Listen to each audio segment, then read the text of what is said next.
Dear students, colleagues, ladies and gentlemen, good afternoon. It is my great honor and privilege to introduce Professor Christopher Pissarides.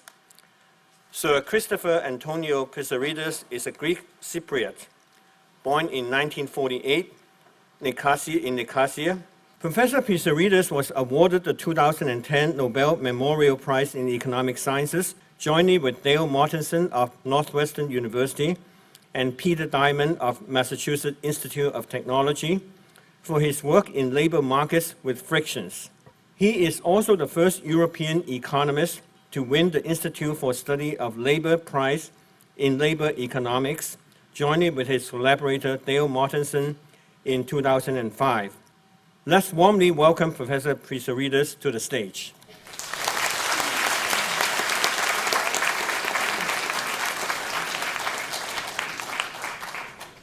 Chosen to talk about today is the second big interest of mine in economics, what's known as the structural transformation that economists go through during economic development.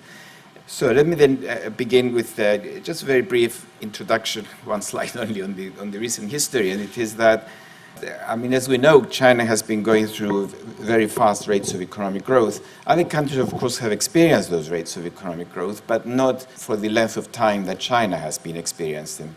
What's been causing these very fast rates of economic growth is obviously from the opening up of the economy in the 1980s.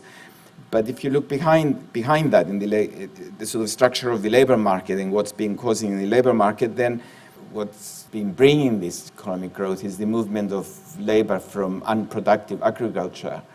So let's now talk about the implications that most new job creation from now on will be in services, both high-skilled services like financial services, business services, but also the low-skilled, and in fact where you're likely to see the big numbers in the low-skilled services like retailing, healthcare, education, catering, domestic service. Those are the sectors that dominate job creation in Western countries that are past their fast rate of growth.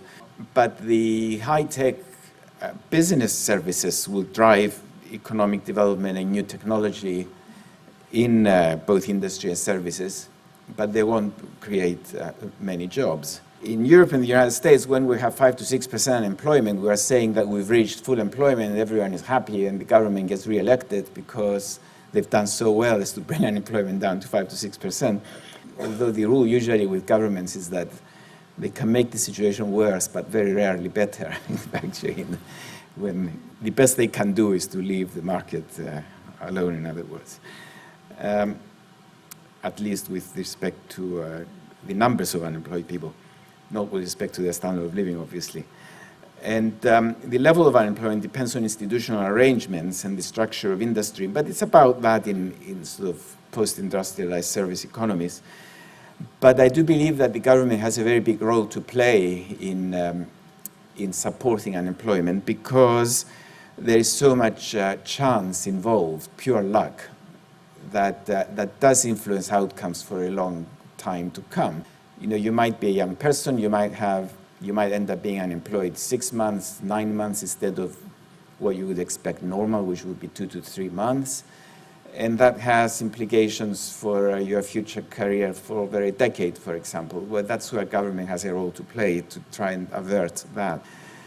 So I do believe that government should take some action to avoid that, but not by restricting what employers are doing. The best way to take the action is by ensuring the incomes of workers and by helping them find a job when they lose the job, because the best kind of insurance for a worker is if a labor market generates a lot of jobs, generates a lot of turnover, so there is rotation of the jobs and durations of unemployment are short. But if by any chance it happens that the duration of unemployment gets long, then government should step in and provide the necessary training or necessary investigation as to why the duration of unemployment is long and try and avert that. And taking that action at about 4 months of unemployment, even in recession, is a good policy and is feasible. Although, again, the only countries that have really succeeded in doing that are the Scandinavian countries and maybe Netherlands and Germany, actually, recently as well. Definitely not the whole of the advanced world. The United States is not taking any interest at all in that kind of policy. And Southern Europe is paying lip service to it. They say they're interested in it, but they're not doing anything about it. The European Union actually is not doing much about it either. It's not only them. So I believe that that's the key to success in a modern labor market.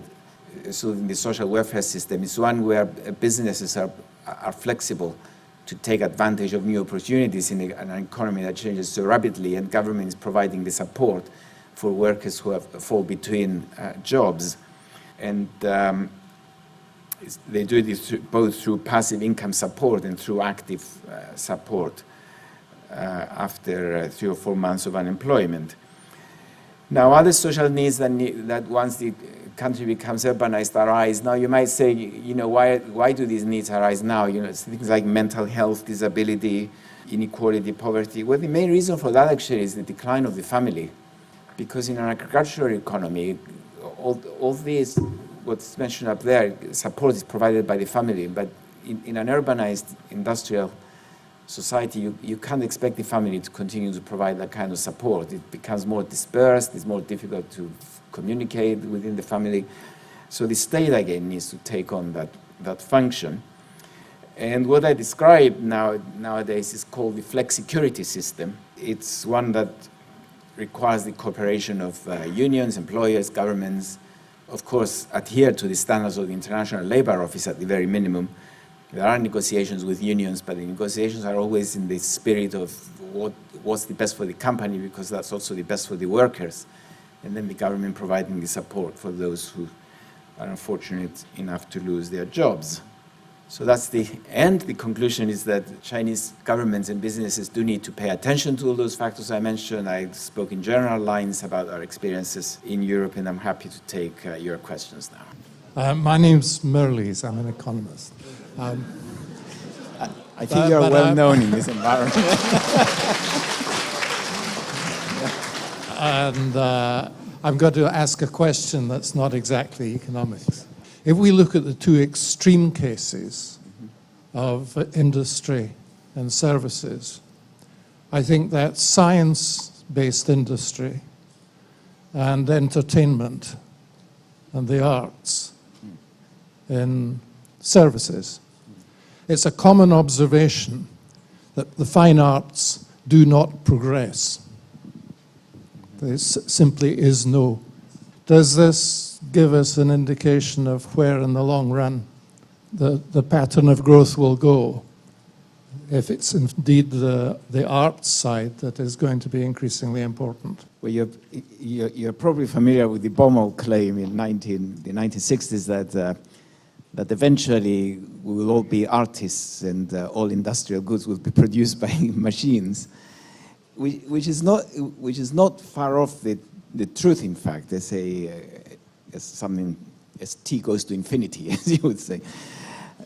Talking about making the service sector more liberalized, nowadays there is this rising sharing economy, where it's internet-based and mobile device-based app that actually is rising in a lot of countries. How you view the prospect of this sharing economy?